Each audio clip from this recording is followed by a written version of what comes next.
Bonjour à tous, j'espère que vous allez bien. Je vous retrouve aujourd'hui pour le bilan du mois de février. Il me semble que je suis toujours en train de tourner des bilans. Ce mois de février a passé très vite.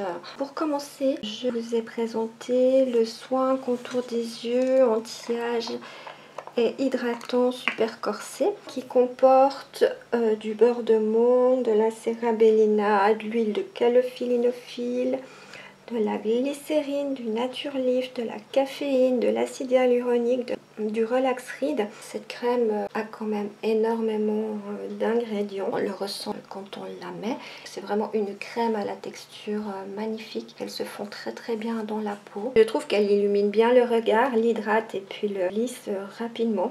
Dans ce soin, je voulais tester surtout l'huile de calophyllinophile pour le contour des yeux. Donc je l'approuve, je confirme que c'est une très bonne huile que je vais réutiliser. Et pourtant elle a une odeur très forte. Mais étonnamment, je trouve que dans ce soin, elles ne sont pas beaucoup. Ça me dérange beaucoup moins que l'huile de sonderie. Une fois de plus, c'est personnel, mais je n'aime vraiment pas cette odeur d'huile de sonderie. Donc cette crème contour des yeux, je la valide à 100% et j'en suis très contente. Il y a eu l'après-shampoing Coco Silicone. Je suis plutôt mitigée. Je l'ai fait pour tester le silicone car je ne l'avais jamais utilisé.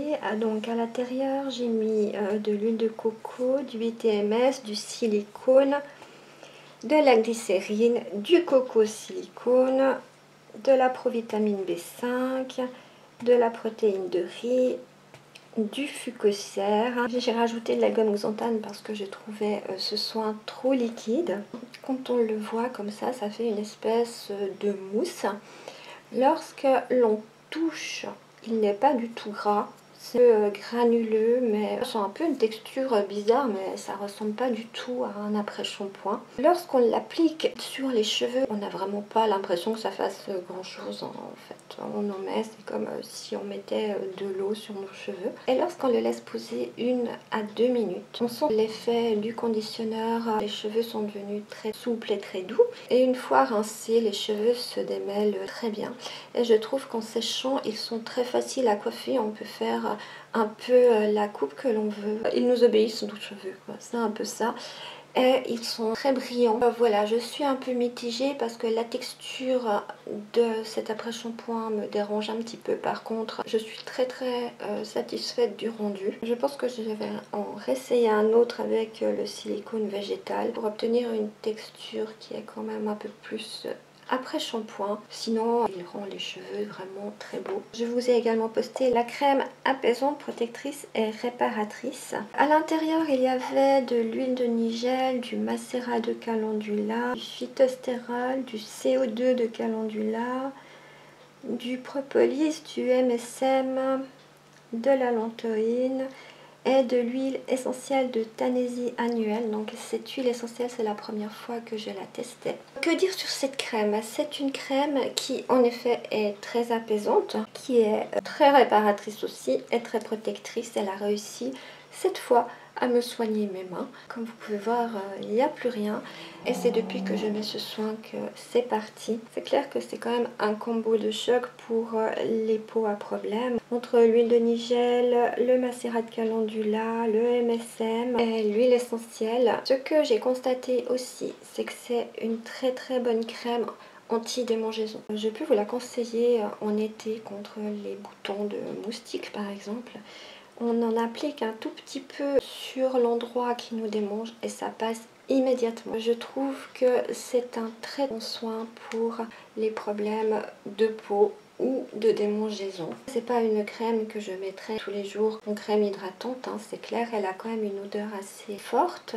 Sinon au niveau texture, très jolie texture et très efficace. J'ai également fait l'élixir d'immortel et de rose musqué. C'est une abonnée qui m'a demandé de lui réaliser un dupe de l'élixir de la marque Pure Essentiel qu'elle aimait beaucoup. Donc, je l'ai réalisé avec de l'huile de sésame, de l'huile de rose musqué, de l'huile de bourrache, de nacre, l'huile essentielle de lavande, l'huile essentielle de géranium, l'huile essentielle d'ylang-ylang, est de l'huile essentielle d'Immortelle. Je n'ai jamais vu l'élixir de la marque Pure Essentielle. Par contre, celui-là, je peux vous dire qu'il est magique. Lorsqu'on l'applique sur la peau, notre visage change immédiatement. Il est tout de suite illuminé et il est reboosté. On a une superbe mine. Je compare toujours ça à l'effet maquillage. Lorsqu'on met ça, c'est comme si on appliquait un fond de teint. Ça donne une superbe mine. On a vraiment l'air en pleine forme.